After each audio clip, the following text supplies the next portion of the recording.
오늘 말씀의 제목은 선한 양심으로 소통하라 라는 제목으로 말씀 나누기를 원합니다. 우리가 베드로전서를 계속 읽어가고 있는데요. 베드로전서가 삼위 하나님의 그 은혜로 말미암아, 삼위 하나님의 일하심으로 말미암아 교회를 세상으로부터 불러내셨고, 그 교회가 걸어가야 될 길이 바로 그리스도께서 보여주신 그 고난의 길이었음을 우리에게 계속 가르쳐 오고 있습니다. 우리가 지난주에는 이 고난 중에서 그냥 견디는 것이 목적이 아니라 선한 것들을 추구해야 되고, 이 선한 행실로 말미암아 고난을 견디라고 분명히 말씀을 드렸습니다. 이렇게 고난 중에서, 억울한 고난 중에서도 이 선한 일들을 행할 것들, 그러니까 악을 선으로 갚으라고 말씀하신 그 이유가 무엇입니까?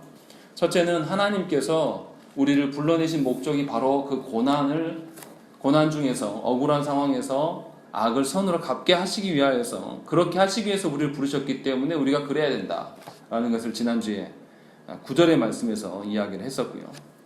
또 10절과 11절 말씀해 보시면 우리에게 하나님의 그 복을 유업으로 받게 하시기 위하여서 악을 선으로 갚을 것을 우리에게 명령하였습니다. 또 12절 말씀에는 하나님의 공의로운 심판이 우리 안에 놓여져 있기 때문에 우리가 그 심판을 염두에 둔다라면 당연히 하나님께서 하라고 하신 그 방편대로 우리가 인생을 살아야 될 것들을 이제 우리가 아셔야 된다는 것이죠. 교회가 이렇게 선을 행하고도 불의한 고난도 참아내는 그 일이 어떤 의미가 있는지를 지난주에 수직적인 관계로, 하나님과 우리의 관계로 살폈다면, 오늘은 이제 어떤 식이냐면 수평적인 관계로 이것을 설명을 할 것입니다. 악을 선으로 갚는 것에 대해서 무엇 때문에 우리가 이렇게 해야 되나? 지난주에는 하나님과 우리의 관계에서 하나님이 우리신 부르신 목적이 그러했고, 하나님의 복을 우리가 유업으로 이어야 되기 때문에 그러했고, 또 하나님의 공의로운 심판이 남아있기 때문에 우리가 그러해야 됐다라는 것들을 말씀을 드렸다면, 오늘은 수평적인 관계에서, 사람들 관계에서 왜 우리가 악을 선으로 갚아야 되냐, 이것을 이제 이야기를 하려고 한다는 것이죠. 그러니까 오늘 말씀을 잘 들으면 우리가 어떻게 복음을 전해야 될지 방법에 대해서 알 수 있습니다. 그러니까 우리가 어떻게 세상과 소통할 수 있을까, 이것에 대한 우리의 그 어떤 힌트를 받으실 수가 있다는 것이죠. 지금 우리 한국교회 현실 한번 봐보세요. 한국교회가 세상과 소통하는 일에 잘하고 있습니까? 아니면은 어려운가요? 아니면 그럭저럭 해나가고 있는가요? 여러분들은 어떻게 느끼십니까? 교회가 세상과 소통하면서 세상과 이렇게 손을 내밀고 세상에서 하는 이야기들을 잘 귀담아 듣고 그것에서 반응하는 교회로서 서 있는 것인지, 아니면 세상과 담을 쌓아놓고 세상과 전혀 소통하지 않는 교회로서 서 있는 것인지, 우리가 한번 우리 자신을 객관적으로 한번 평가해봐야 될 필요가 있습니다. 제가 느끼기에는 교회가, 우리가 지금 살고 있는 이 시대의 교회가 세상과 소통하지 않는 것으로 보여요. 왜냐하면 세상이 뭔가 교회에 대해서 지탄하고 뭔가를 개혁해야 된다라는 것들을 지적할 때에 교회가 오히려 그것에 대해서 귀를 닫고 오히려 세상이 우리를 핍박한다, 이런 논조로 교회가 반응하는 것을 이제 많이 보기 때문에 그렇다는 것이죠. 또 교회가 왜 소통이 더 안 되냐면, 세상은 기준이 뭐냐면 양심이나 도덕으로만 이야기를 해요.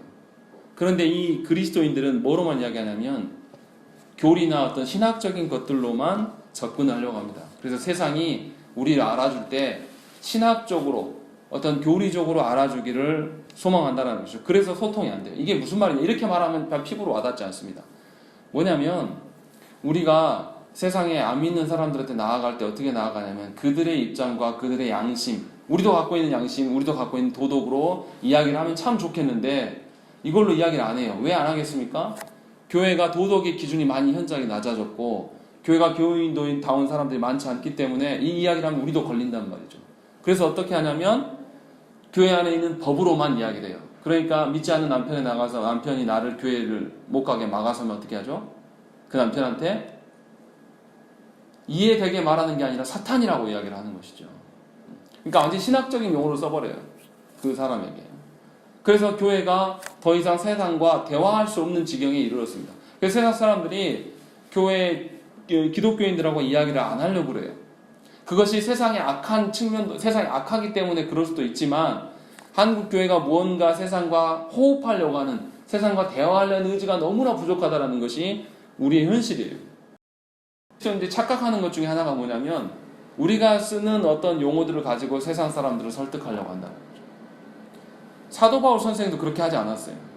그런데 우리는 그렇게 하려고 한다는 거예요. 그렇게 해서 교회가 언제부턴가 사회와 소통을 잃어버렸습니다. 저희 어렸을 때만 해도요, 그러지 않았어요. 교회가 사회에 무슨 일이 있으면 거기에 손을 내밀고 함께 호흡하는 교회로서 서 있었단 말이죠. 그러니까 아무리 안 믿는 분들의 모임에서 뭔가 한다고 하면 교회에서 작은 음료수라도 가서 대접을 하고 이렇게 호흡하려고 하는 그런 시도들이 있었는데, 현대 그리스도인들의 모습을 보면, 특히 젊은 층의 사람들을 보면 이 세상과 소통하려고 하지 않고 오히려 그들 안에 속해서 살아가는, 그냥 썬데이 크리스찬으로 남아있는 교인들이 너무나 많다는 것이죠. 왜 이렇게 돼버렸을까? 우리가 한번 생각을 해봐야 돼요. 그런데 이제 우리는 어떻게 생각하냐면, 이 시대가 타락했다라고만 자꾸 세상의 핑계로만 대고 있어요. 우리의 모습, 하나님께서 이러한 타락하고 지금 어떻습니까? 이 세상 사람들이 교회를 바라볼 때 개독교라고 하는 그런 시대를 살아가요. 아예 교인들을 어떻게 보냐면, 나쁜 짓을 안 했는데 나쁜 족속으로 바라보고 있는 이 시점에 우리를 부르신 목적이 뭘까요? 불가능한 상황에서 하나님께서 우리를 불러내셔서 하나님의 복음을 전하라고 하시려고 한 거, 우리가 한 걸까요? 할 수 없는 상황인데 우리를 불러놓으신 걸까요? 그렇지 않다라는 것이죠. 오늘 이 베드로 사도가 지금 고면하고 있는 교회들도 어떤 지경이었냐면, 로마에 있을 때 많은 핍박과 죽음을 경험했던 사람들이에요. 그리고 심지어 이 사람들한테 어떤 누명까지 씌웠습니까? 성찬식을 하면서 이 포도주 묻은 걸 보면서 인육을 먹는 족속들, 또 그리고 그 형제 자매라고, 서로 교회 안에 지체들을 형제 자매라고 부르니까 저것들은 근친상간해가지고 그런 개념도 없는 놈들 하면서 아예 악한 무리로 이렇게 사회에서 격리 조치돼야 될 그런 사람들로 낙인되어야 될 그런 시대를 살아갔던 사람들. 그러니까 우리보다 훨씬 더 답답하고 어떤 그 틀에 박혀있는, 교회가 소통할 수 없는 구조의 사람들이었는데, 그 성도들을 향해서 베드로 사도가 지금 권면하고 있다는 것이죠. 그러니까 우리의 처지와 많이 닮아 있어요. 이 베드로 전서의 말씀을 읽어보면 세상에서 외면당하고, 뭔가 기독교인들이 잘못을 크게 안 한 것 같은데 외면당하고 있는 그런 현실들, 이런 것들이 이제 공통적으로 있다는 것이죠. 그런데 그런 교회들을 향해서 베드로 사도가 무슨 이야기를 하냐면, 2장 9절 말씀 한번 읽어보겠습니다. 다 본 말씀이지만 2장 9절 말씀 읽겠습니다. 시작. 그러나 너희는 택하신 족속이요 왕같은 제사장들이요 거룩한 나라요 그의 소유가 된 백성이니 이는 너희를 어두운 데서 불러내어 그의 기이한 빛에 들어가게 하신 이에 아름다운 법을 선포하게 하려 하십니다. 예, 하나님께서는 놀랍게도 그러한 그 성도들에게 지금 핍박받고 또 악한 자들이라고 억울한 상황에 누명까지 씌워진 그 기독교인들을 향해서 무슨 이야기를 하냐면, 너희는 제사장 나라로 내가 세웠다 라고 이야기를 하신다는 것이죠. 이 말씀은 우리에게도 동일하게 적용된다는 것이죠. 이 시대가, 저도 목사지만 전도를 한번 해보려고 말을 붙여보면 도무지 말이 안 통해요. 복음을 꺼내기조차 힘든 그런 상황들, 교회에 대해서 노골적으로 교회를 싫어, 그런 상황 속에서 왜 하나님께서 우리를 교회인으로 불러놨을까? 왜 우리를 이 시대의 목사로 불렀을까? 이런 고민들이 있는데, 이상하게도 베드로 사도는 무슨 이야기를 하냐면, 이러한 현실 속에서 교회를 부르신 목적이 제사장 나라 되게 하시겠다. 그래서 세상 사람들에게 빛과 소금의 길로서의 그 안내자로서 너희를 불러놨다라고 이야기를 하신다는 것이죠. 근데 우리의 현실은 어떠합니까? 교회가 세상을 바라볼 때 한번 봐보세요. 우리가 안 믿는 사람들을 바라보는 시선이 어떠한가 한번 잘 생각을 해봐야 돼요. 우리 어떻습니까? 정말 이웃을 이웃으로 바라봅니까? 아니면 이웃을 전도 대상자로 바라봅니까? 여기에 오류가 생기기 시작하는 거예요. 무슨 말씀이냐면, 너무나 지나치게 그리스도인들이 성급해요. 이웃을 이웃으로 먼저 봐줘야 되는데 그 단계 없이 성장주의에 함몰돼가지고 안 믿는 모든 사람들을 뭐냐면 전도 대상자로 봐버려요. 이게 믿음이 있는 소리가 아니에요. 왜 그러냐면, 이렇게 전도 대상자로 보게 되면 조급한 마음이 듭니다. 그래서 그 사람에 대해서 잘못이나 그 사람의 오류에 대해서 인정해주고 기다려주지 못해요. 누가요? 교인들이, 성도들이 그렇단 말이에요. 그래서 이 사람들의 그 사람 있는 그대로를 받아들이고 이 사람이 있는 그대로 관계를 맺으려고 하는 것이 아니라 기독교인들이 자꾸 가르치려고 그러고 자꾸 뭔가 자기가 지도하려고 그래요. 그러니까 이 사람들이 어떻게 합니까? 교회에 다니는 사람들 별로 안 좋아해요. 왜요? 정작 이웃을 안 보거든요. 자기의 아픔과 괴로움을 있는 그대로 받아주고 조금 옆에서 지켜줬으면 좋겠는데 그런 시선으로 이 성도들이 바라보지 않고 너무나 조급하게 무슨 이야기 합니까? 아직 관계가 형성이 안 됐는데 뭐부터 이야기해요? 교회 나가자부터 이야기를 합니다. 교회 안에 용어들을 막 쏟아내는. 그리고 또 반대 급부도 있습니다. 우리 이웃들 말고 교회를 향해서 비난하는 사람들, 뭔가 이 비난하는 사람들이 교회 안에 뭔가 상처를 받았기 때문에 비난하는 거거든요. 근거 없이 비난하는 것은 사실 아니에요. 그런데 교회가 어떻게 합니까? 이 비난하는 무리들을 향해서 어떻게 해요? 이 사람들은 사탄이라고 아예 지칭을 해버립니다. 아니면 또 어떻게 해요? 이 비난하는 어떤 그런 모임들이 막 생겨나요. 교회를 비난하기 위한 그런 모임, 무리들이 막 생겨나니까 정치적인 모임에 가담하려고 교회가 뭐합니까? 기독당을 만들어가지고 어떻게 해보려고 하는 것이죠. 예수님께서 만약에 그렇게 하시는 것이 합당한 방식이었으면 예수님도 정치에 나가셨을 겁니다. 분명히 제자들도 그렇게 보냈을 것이고. 그런데 예수님 그 길을 걷지 않으셨어요. 분명하게. 그런데 이상하게 우리 시대의 그 기독교 공동체 지도자들은 목사가 해서는 안 될 일들을 막 하려고 그러고 교회 안의 성도들의 특징을 살펴보면 이웃을 이웃으로 봐주는 그런 눈이 없어요. 사라져버렸습니다. 뭔가 조급증에 걸려 있어요. 뭔가 어떻게 해서든지 이 사람들을 교회 안에 앉혀놓겠다. 정말로 하나님 나라를 생각해서 이런 걸까요? 아니면 이 땅 안에서의 강력한 힘 있는 권세 잡은 자가 되기 위하여서 그러는 것일까요? 저는 후자일 가능성이 높다라고 생각을 해요. 하나님 나라의 주권을 인정하고 하나님 나라의 어떠함을 알린다라면 우리가 조급해야 할 이유가 하나도 없어요. 왜요? 영혼을 변화시키는 분이 하나님이 그렇게 약속하셨기 때문에 우리가 느긋하게 얼마든지 기다릴 수 있습니다. 그렇다고 게으르고 안일하다는 뜻이 아니에요. 얼마든지 그 존재 자체로서의 연약함을 지켜봐 줄 수 있고 그가 필요한 것에 대해서 등 긁어줄 수가 있다는 것이죠. 교회가 그래야 되지요. 그런데 우리가 살아가는데 보면 이 세상 사람들이 교회에 대해서 오해해서 악으로 다가온단 말이에요. 그런데 교회도 어떻게 합니까? 이 세상 사람들이 찌르는 칼을 맞고 피 흘리면서 그들을 품어주려고 하는 게 아니에요. 어떻게 합니까? 맞서서 싸우려고 합니다. 그래서 악을 악으로 갚으려는 것이 오늘날 한국교회 형태가 아닌가 이런 생각이 자꾸 들어요. 그러니까 자꾸 교회가 어떻게 합니까? 동성애가 일어나면 뭔가 조직을 이루어가지고 그들을 어떻게 해보려고 반대하고 싸우려고만 하지 그들이 무슨 말을 하고 있고 그들이 왜 그렇게 지경했는가 이야기를 들어보려고 하고 소통하려는 의지가 우리 가운데 없다라는 것이죠. 제 말씀은 뭐냐면 하나님의 말씀을 어기고 어떻게 하자는 그런 뜻이 아니에요. 뭔가 우리 안에 뭔가 이상하게 하나님께서 세상 가운데 제사장의 역할로서 교회를 구원의 방주로서 우리를 불러놓으셨는데 놀랍게도 우리가 그 역할에 대해서 너무 조급함이 있다는 거죠. 하나님을 향한 신뢰함이 부족하기 때문에 이런 일들이 일어난 것인지 아니면 어떻게 된 것인지 이런 일들이 우리 가운데 있다는 거예요. 그러니까 악을 악으로 갚으려고 하는 뭔가 원수 갚고 싶은 그런 마음들. 그런데 이런 일들이 우리 시대만 있냐? 아니에요. 예수님 당시에도 열심당원들이 있었습니다. 이 열심당원들의 특징이 뭐냐면 이 사도 바울도 그 당원 중에 한 명이었는데 이 열심당원들은 어떻게 하냐면 뭔가 자기 종교를 핍박하는 사람들이 있으면 물리적으로 힘으로 정치적으로 해가지고 그 사람들 다 찔러 죽이고 전쟁도 일으키고 이렇게 했습니다. 그 결과가 어떻게 했습니까? 복음이 더 편만하게 전달되었습니까? 아니요. 그 열심당원들까지도 하나님 앞에 범죄하고 같이 다 타락했어요. 그래서 예수님 당시에 예수님이 열심당원들에 대해서 매우 비난하는 이야기들이 많이 나타나요. 무슨 말씀입니까? 뭔가 우리 안에 오해된 부분들이 분명히 있다는 거죠. 하나님께서 세상에 어떻게 살아라고 우리만의 욕심을 위해서 살라는 게 아니라 하나님 나라의 어떠함을 보이라고 우리를 세상 가운데 두셨기 때문에 우리는 당연히 하나님 방식으로 가야 되는데 놀랍게도 우리가 하나님 방식대로 행하지 않는다는 거예요. 뭔가 성급해요. 베드로가 그런 우리들에게 그런 교회에게 지금 무슨 말을 하는지 한번 봐야 된다는 것이죠. 13절 말씀 우리 한번 읽어보겠습니다. 13절 읽겠습니다. 시작.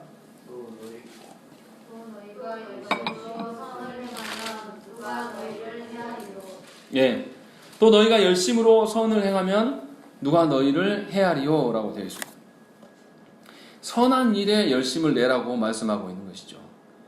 불의한 그 어떤 고난을 받아도 선으로 악을 이기라고 그 방편을 제시하고 있는 것입니다.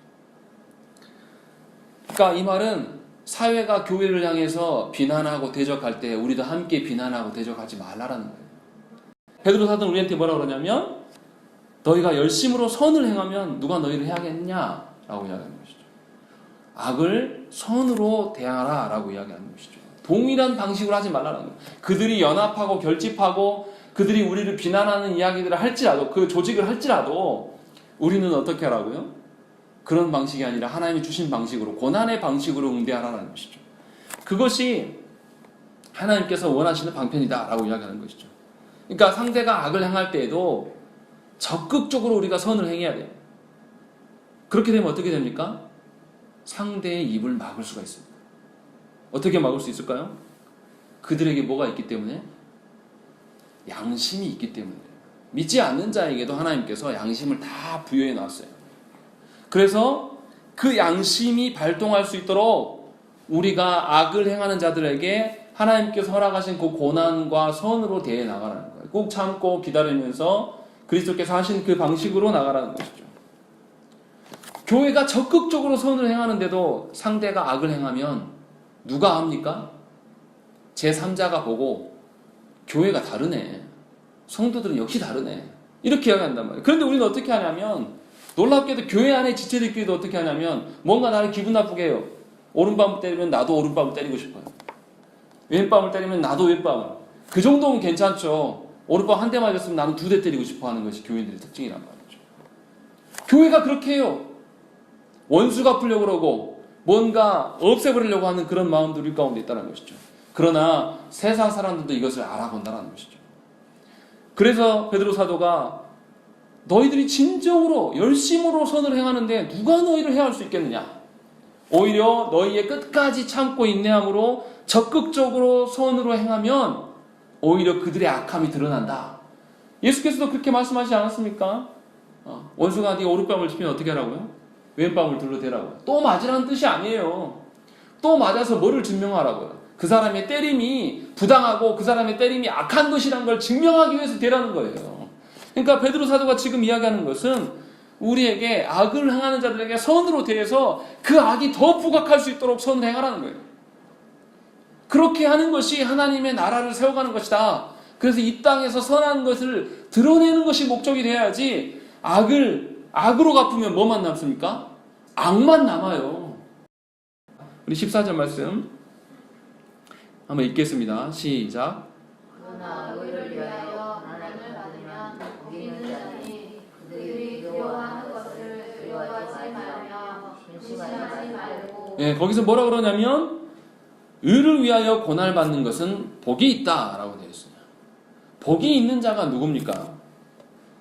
물질의 복, 건강의 복, 어떤 사업의 복, 이런 복을 베드로 사도가 이야기했을까요? 행하고도 악을 만났을 때 악으로 갚지 않는 사람을 말하는 것이죠. 이것이 하나님의 방식으로 하는, 하나님께서 이렇게 하도록 우리를 새롭게 만들어 놓으셨어요. 우리에게 약간 거짓된 양심이 있었단 말이에요. 세상 사람들과 같이 죄로 물들었던 우리 더러운 양심이 있었는데 그 양심을 하나님께서 어떻게 했어요? 세상 가운데 우리를 건져내셔서 그리스도의 피값으로 우리 안에 선한 양심을 세워두셨단 말이에요. 세상에 없는 양심, 세상에서는 절대 맛보지 못하는 그런 양심을 우리 가운데 드러내 놓으셨단 말이에요. 우리는 그렇게 된 사람들이에요. 성령님이 내주하심으로 말미암아서. 그래서 이제 뭐냐면 우리가 악을 와도 이 악보다 더 강력한 것이 뭐라고요? 우리 안에 있는 선한 양심이 훨씬 더 강력하다는 것을 세상 가운데 드러내 보이라는 거예요. 그것이 하나님의 강력함을 드러내는 거예요.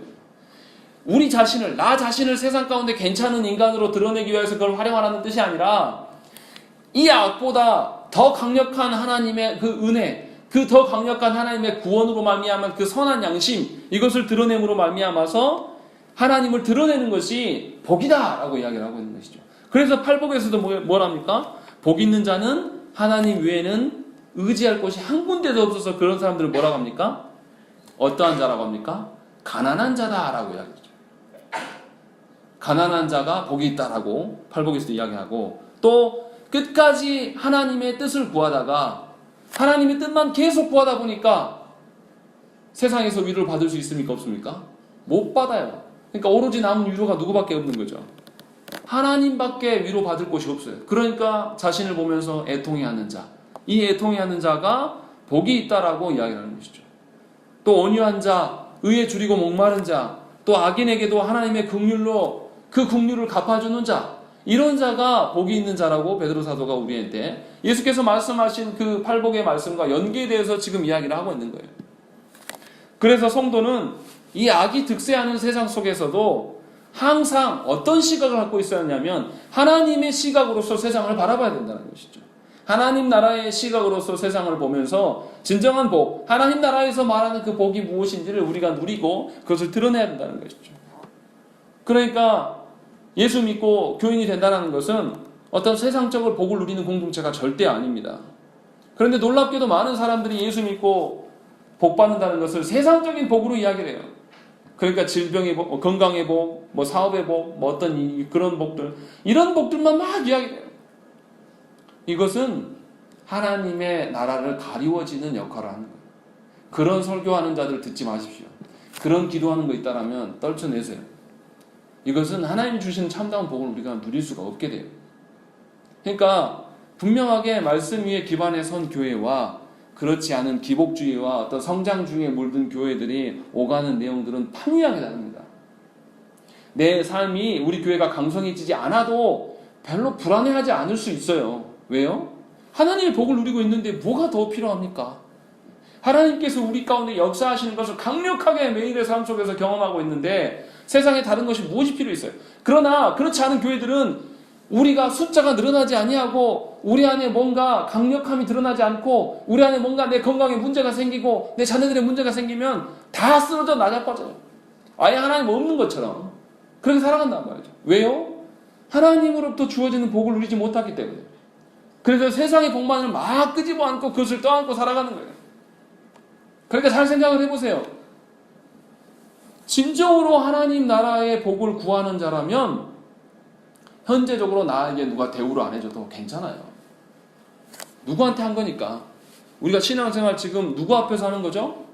하나님 앞에서 하는 것이지 사람들 앞에서 하는 거 아니거든요. 그런데 놀랍게도 교회 안에 많은 중직자들이 사람들 눈을 얼마나 중요하신지 몰라요. 분명히 사람들 눈을 중요시해야 돼요. 그런데 다른 관점으로 하라는 것이죠. 오늘 베드로 사도가 이야기한 것처럼 악을 선으로, 이 선으로 갚는다는 것, 이 선은 어디서부터 온 거니까? 하나님으로부터 주어진 선이니까. 그래서 악을 선으로 갚으면 누구 이름이 드러나니까? 하나님의 이름이 드러날 수 있는 방편으로 살아가는 것이죠. 그런 것이 복이 있다라고 우리에게 이야기를 하고 있는 것이죠. 그러니까 우리가 세상을 살아가면서 두려운 일들이 생겨요. 어떤 두려움이 생깁니까? 세상을 딛고 살아가기 때문에 돈이 없으면 돈으로 인한 두려움이 생겨요.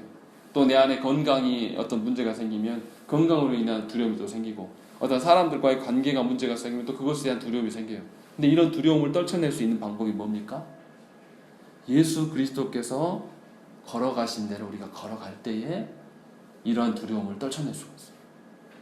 그때 자유함을 누리는 것이죠. 그리스도를 주로 삼아서 그리스도의 권세와 권위 앞에 우리가 엎드려 순종할 때에 우리가 진정으로 이제 세상을 두려워하지 않게 된다는 것이죠. 세상을 두려워하지 않게 됐을 때 그들과 대화할 수 있어요. 생각을 해보세요, 여러분들. 내가 싫어하고 미워하고 두려운 사람이 있는데 그 사람하고 대화가 됩니까? 안 되죠. 눈도 맞추기 싫잖아요. 그런데 지금 베드로 사도가 무슨 이야기를 하냐면 그를 두려워하지 않는 방편이 뭐냐? 예수 그리스도의 걸어가신 그 고난의 길에 서는 것이다. 악을 선으로 갚는 것이다. 라고 이야기를 하고 있다는 것이죠. 그래서 그들이 두려워하는 것을 두려워하지 말며 근심하지 말라라고 되어 있는 것입니다. 세상 사람들과 뭔가 다른 것으로 너희가 근심하고 두려워하지 않겠냐라고 권면하면서 이 세상에 주는 두려움과 근심에 대해서 자유할 수 있는 방편이 의를 위하여 고난의 길에 서라라고 우리에게 요청하고 있는 것이죠. 또 15절과 16절부터는 이제 그 회복된 양심으로 소통할 수 있는 기회가 있다라고 이야기를 해요. 우리 15절 말씀 한번 읽겠습니다. 시작.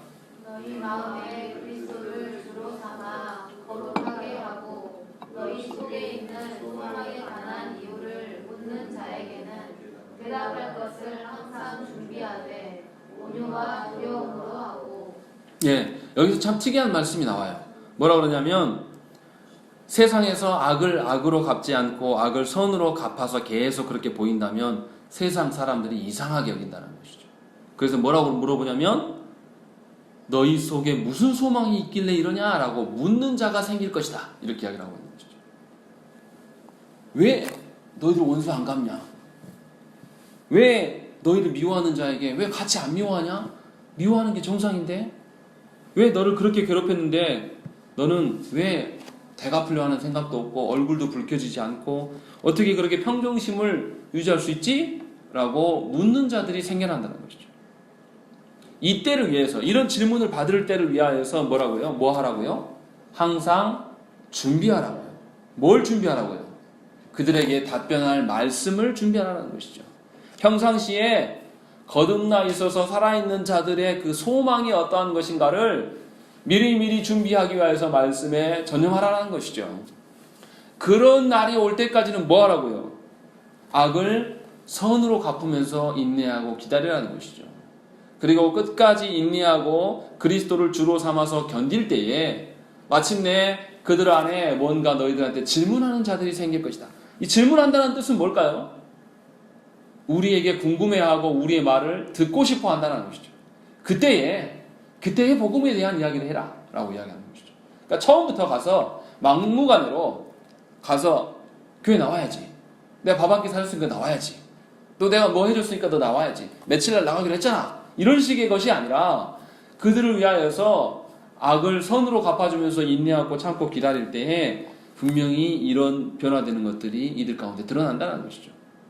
그래서 이 악한 사람이 성도를 통해서 뭘 보냐면 뭔가 세상과 다른 원리들을 보게 된다는 것이죠. 왜 기독교인들을 저러지? 어떻게 저럴 수 있지? 라는 것들이 그들 안에.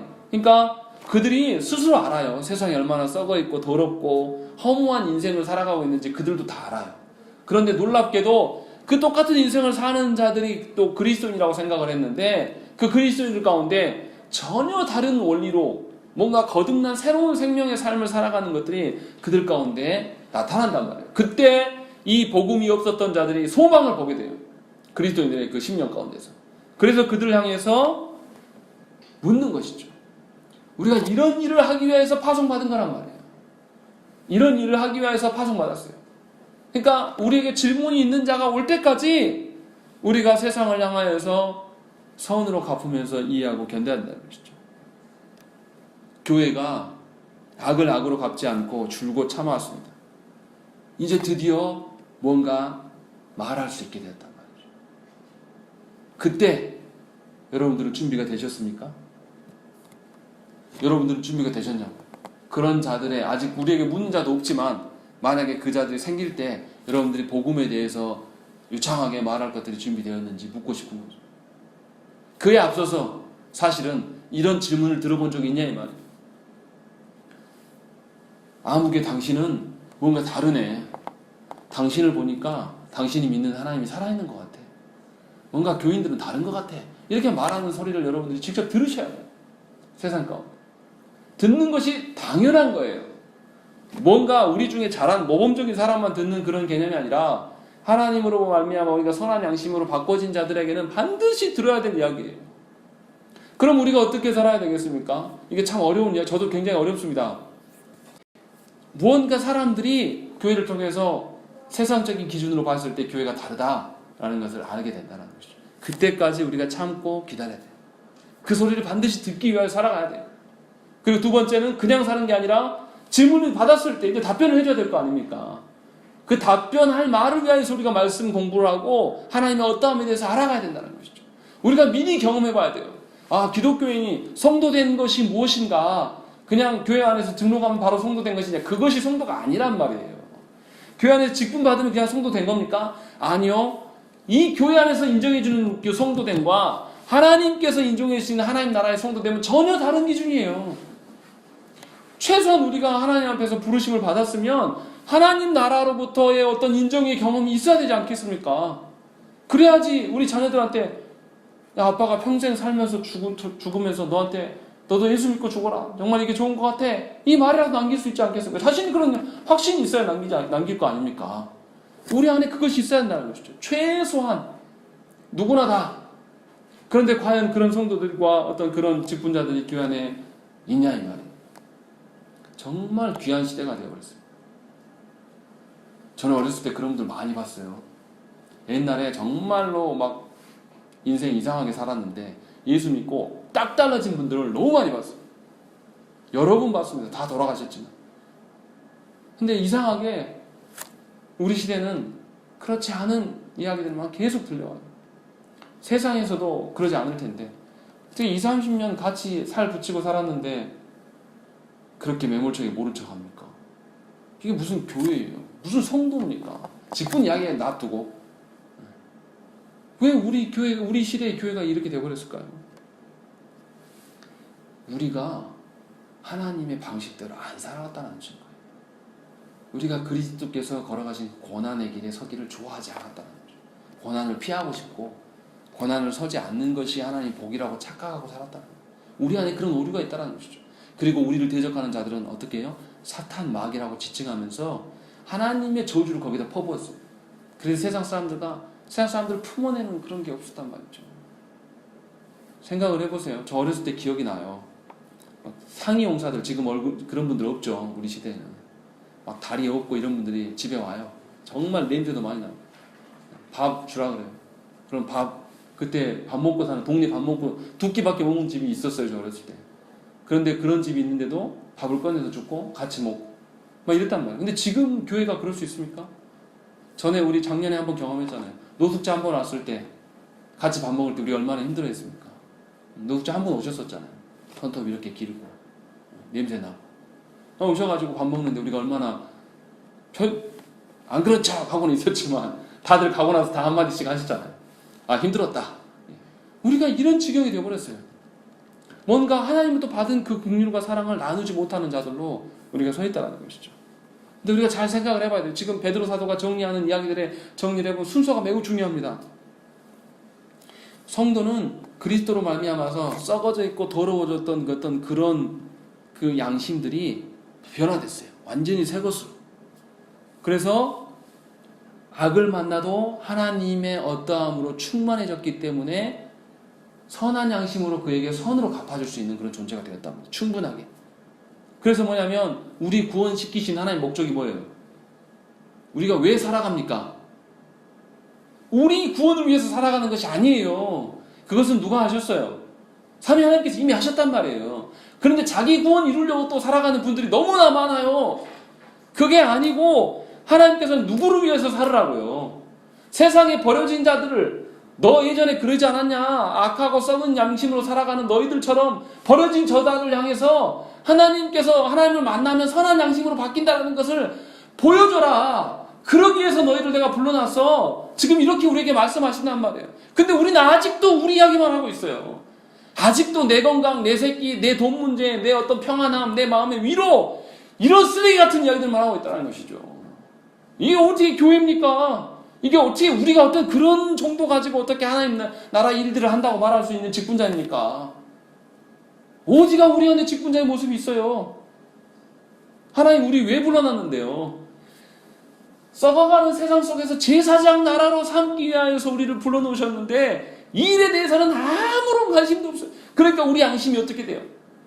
하나님께서 선한 양심으로 바꿔놓으셨는데도 불구하고 아주 불량한 양심, 아주 썩어빠진 자기밖에 모르는 양심 갖고 있단 말이죠.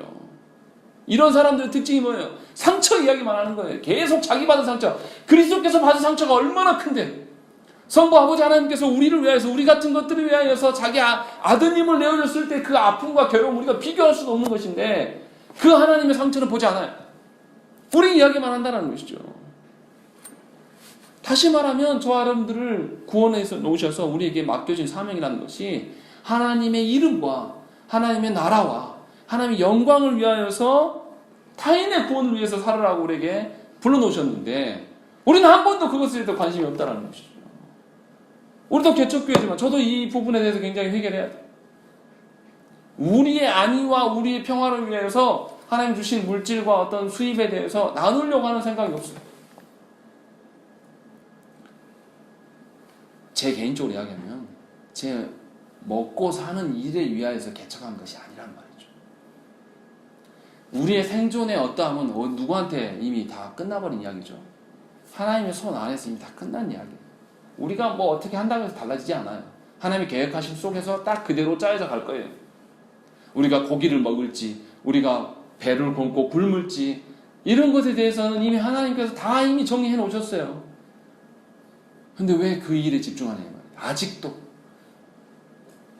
우리의 생존의 어떠함을 위하여서 불러놓으신 것이 교회가 아닌데, 놀랍게도 한국 교회는 자신의 생존과 자신의 이름 내는 데 열심을 냅니다.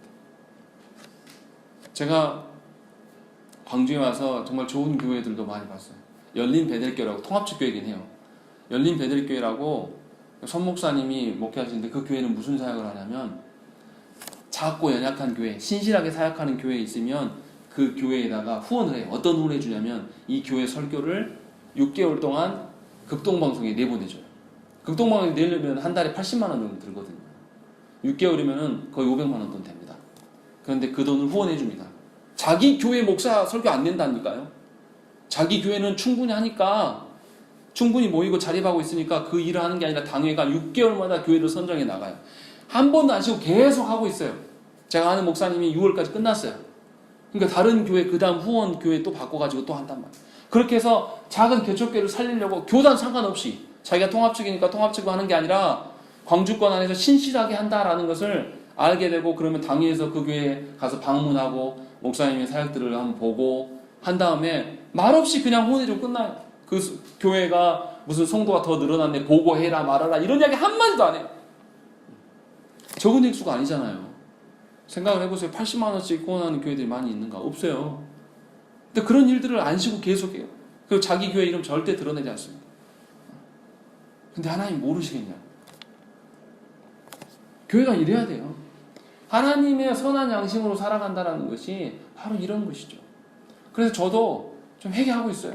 아, 개척할 때부터 내가 좀 이렇게, 처음에는 개척하기 전에는 이렇게 해야지 라고 생각했던 것을 제가 못했어요. 결단을 못한 거죠. 그리고 우리가 빚이 있고 어쩌니까 이런 식으로 생각만. 근데 그렇지 않은 교회들이 너무 많은 것을 보게 된다는 것이죠. 또 성도된 여러분들의 각자의 삶에서도 잘 생각을 해봐야 된다는 것이죠. 기브 앤 테이크가 되면 안 돼요. 뭔가 내가 받으려고 주는 이런 것은 선물이 아닙니다. 이것은 자기 욕심 채우는 것밖에 안 돼요. 내가 뭘 받았기 때문에 누구를 또 준다, 이것도 합당한 것이 아니라는 것이죠. 베드로 사도가 이것에 대해서 이야기를 하고 있어요. 14절에서 두려워하지 말 것들에 대해서 두려워하지 말라라 그러고, 15절에 가서는 뭐냐면 온유와 두려움으로 하라 라고 되어 있어요. 여기서 온유한 것은 뭐냐면 죄인들에 대해서 오래 참아달라고 이야기를 하는 것이죠. 우리는 어떤 사람들에 대해서 참을 수 있습니까? 그럴 만한 가치가 있고 참아줄 만한 사람에 대해서는 잘 참습니다. 그런데 그런 가치가 없고 정말로 인품이 더럽고 이런 사람들에서는 안 참으려고 해요. 힘들어합니다. 그런데 히브리서 12장 3절에 보면 이렇게 써 있습니다. 너희가 피곤하여 낙심하지 않기 위하여 죄인들이 이같이 자기에게 거역한 일을 참으신 일을 생각하라. 너희들이 마음이 괴롭고 피곤하지 않기 위해서 누구를 생각하라고요? 너희를 위하여서 죽으신 그 그리스도를 생각하라고. 그리스도께서 그렇게 하셔서 너희가 지금 있는 거야. 거기에 집중하지, 너희가 참아줄 대상자를 쳐다보면서 저 인간 왜 저럴까? 이러지 말라는 거죠. 우리가 어떻게 돼서 지금 생명을 유지한 자로 서 있는가를 보면서 그리스도 앞에서 죄송히 여기라는 거예요. 그것이 온유한 마음이다 라고 합니다. 다시 말하면 이 참을 수 없어 보이는 이 자를 참아줄 수 있는 방편, 용서해줄 수 있는 방편은 뭐냐면 내가 받은 그리스도의 은혜를 보라보는 거예요. 내 안에 그리스도를 모셔드리는 거예요. 내 안에 그리스도께서 걸어가신 그 길대로 내가 살겠노라 다짐하는 겁니다. 그렇게 살아갈 때에 이 영혼을 사랑할 수 있어요. 아직도 용서하지 못한 영혼이 있습니까? 여러분 안에 그리스도가 충만하지 않은 거예요. 아직도 이 누군가에 대해서 용납해주고 기다려주는 것이 답답하고 견디기 힘듭니까? 여러분 안에 성령의 그 음성에 대해서 여러분 듣지 않기 때문에 그렇다는 것이죠. 그것을 놓고 기도하셔야 돼요. 우리 교회지 않습니까? 우리 성도지 않습니까? 하나님께서 우리 그렇게 불러놓으셨잖아요. 그럼 마땅히 그래야 되는 것이 정상인데 우리 안에가 그렇지 않단 말이에요. 왜 그렇습니까? 우리 안에 그리스도를 모시는 그 온유함이 없다는 것이죠. 그리고 여기서 말하는 두려움이 뭘까요? 누구를 두려워하는 것일까요? 하나님을 두려워하라는 것이죠. 그러니까 앞에 있는 온유함과 연계되어 있는 것이죠. 정말로 하나님을 두려워하고 하나님이 우리를 어떻게 구원하셨고 우리한테 무슨 사명을 줬는데 그거하고 똑같아요. 1만 달란트 빚진 자의 그 비유 아시잖아요. 1만 달란트 탕감해 뒀는데 어떻게 해요?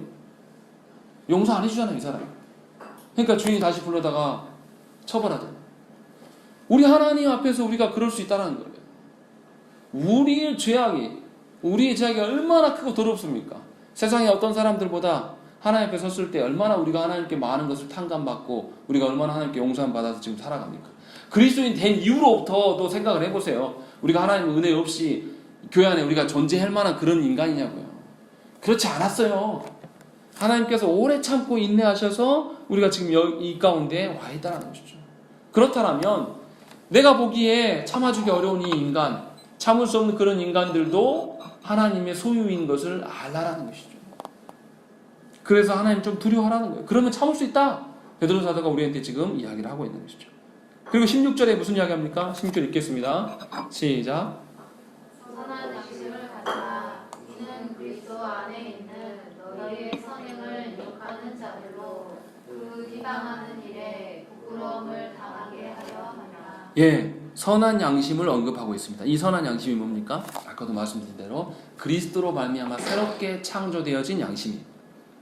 그러니까 당연히 세상의 기준들, 세상에서 말하는 도덕적인 기준들을 충분히 포함을 하겠습니까? 포함하지 않겠습니까?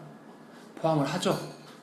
그리고 그거 포함한 것뿐만 아니라 하나님 나라의 기준들을 갖고 있는 양심, 이것이 선한 양심이란 말이에요. 그러니까 선한 양심을 가진 그리스도인들이 상식적이어야 될까요? 비상식적이어야 될까요? 상식적일 수밖에 없어요. 교회가 어떻게 몰상식할 수가 있습니까? 교회가 어떻게 무례할 수가 있어요? 그럴 수가 없는 거죠.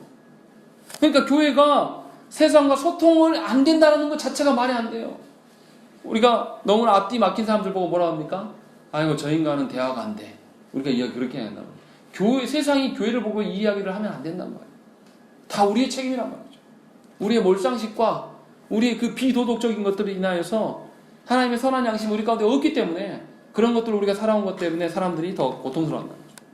히브리서 9장 14절에 하물며 영원하신 성령으로 말미암아 흠 없는 자기를 하나님께 드린 그리스도의 피가 어찌 너희 양심을 죽은 행실에서 깨끗하게 하고 살아계신 하나님을 섬기게 하지 못하겠느냐라고 우리에게 묻고 있는 것이죠.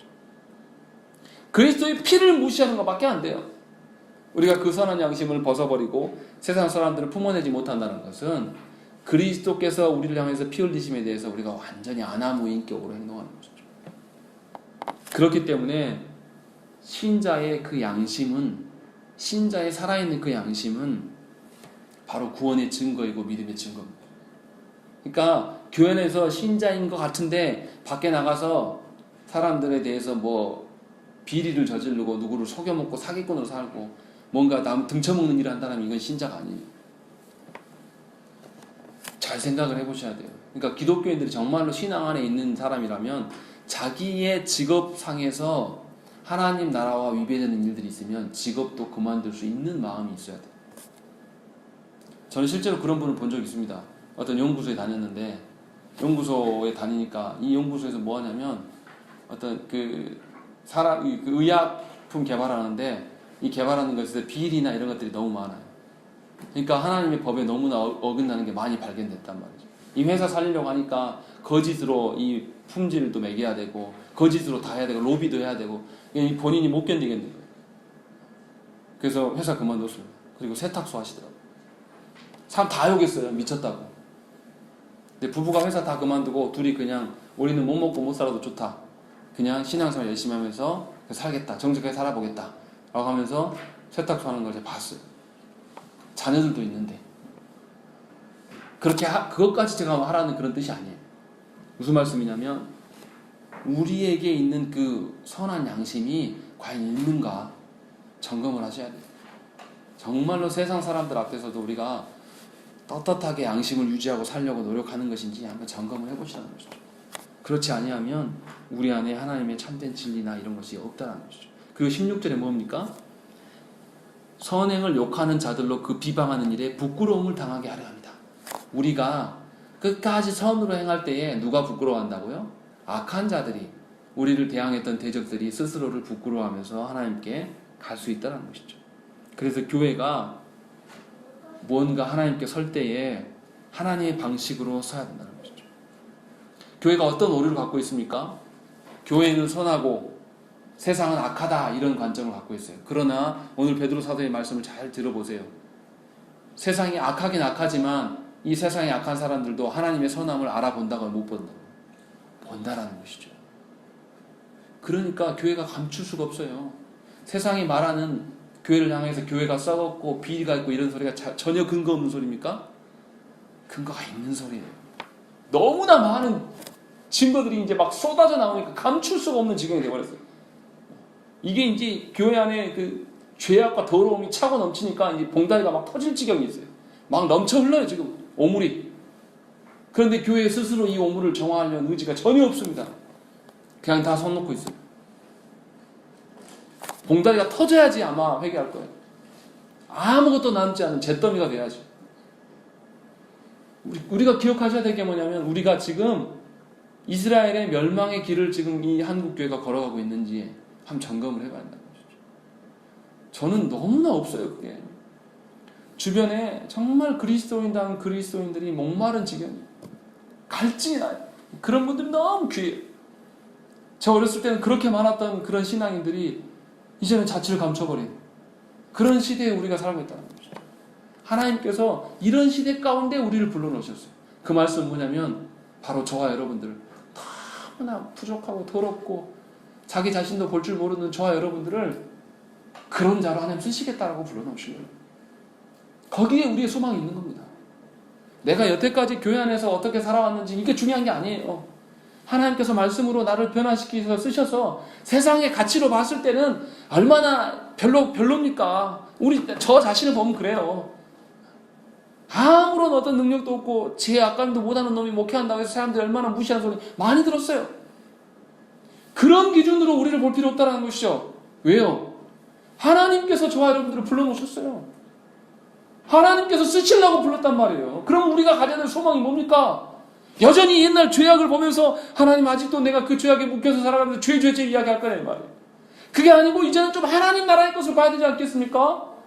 하나님 나라의 것을 보면서 과거보다 다른 길, 나에게 소망되는 길이 내 앞에 펼쳐져 있구나라는 것을 보면서 하나님이 원하시는 그 길 가운데 우리가 그것을 가지고 고민하고 근심하고 그것을 위해서 기도하고 그것을 위해서 알기 위해서 하나님의 말씀을 대하고 예전과 다른 전혀 방식으로 우리가 나갈 수 있는 길이 우리 안에 펼쳐져 있다는 것이죠. 하나님께서 그것을 주시려고 우리에게 말씀하고 계신다는 것이죠. 그래서 17절에 이렇게 말합니다. 선을 행함으로 고난받는 것이 하나님의 뜻이다. 이것이 악을 행함으로 고난받는 것보다 낫다라고 이야기를 하고 있는 것이죠. 우리에게 남아있는 길이 뭐냐? 비록 고난으로 보여질지라도 그것이 하나님 나라의 길이며 그것이 그리스도의 보혈을 누리며 살아가는 길이라는 것이죠. 베드로 사도는 신자에게 주어진 자유를 가지고 마음대로 남용하라고 하지 않았어요. 그 자유를 가지고 어떻게 하라고요? 그리스도의 종이 되라 라고 이야기한 것이죠. 왜요? 그럴 때이지만 그리스도로 말미암아서 우리가 자유가 되었어요. 그래서 다시 우리가 자유를 가지고 우리 스스로 다시 그리스도의 종이 되었을 때에 온전한 자유를 누릴 수가 있다라고 우리에게 요청하고 있는 것이죠. 그런 자유의 삶이 뭐냐? 악을 선으로 갚는 우리 안에 선한 양심이 살아있음을 하나님께 보여드리는 것, 세상 가운데 보이는 것, 이것이 우리가 교회가 살아갈 길임을 우리에게 이야기를 하고 있다는 것이죠. 하나님께서 우리를 부르시기 위해서 그리스도의 피값을 흘려놓으셨단 말이에요. 그런데 왜 세상으로 다시 돌아가려고 하십니까? 왜 세상의 부귀 영화와 강성함을 우리가 쫓아가야 됩니까? 그것은 그리스도의 피를 버리는 것과 똑같아요. 여러분들은 그리스도께서 피 흘리시고 살을 뜯겨 가시면서 그렇게 하나님 자녀가 된 사람들이고 그렇게 선한 양심을 주셨고 그렇게 하나님의 일꾼입니다. 그렇기 때문에 우리가 말씀 안에 있는 그 하나님의 선한 길 가운데 서셔야 돼요. 그 길이 쉽다고 말씀드리는 것이 아닙니다. 그 길은 고독하고 외롭고 힘들어요. 왜요? 이 시대가 너무나 타락했기 때문에. 그러나 하나님께서는 그런 자 한 사람 한 사람이 너무 갈급해하시는 시대에 살고 있음을 우리가 기억하셔야 돼요. 우리 가운데 기본을 회복하셔야 돼요. 그래서 다시금 하나님께서 주신 그 기본 안에서 우리가 하나님 주신 영광과 그 은혜를 누리면서 사는 저와 여러분 되시길 간절히 축원합니다. 우리 함께 기도하시겠습니다.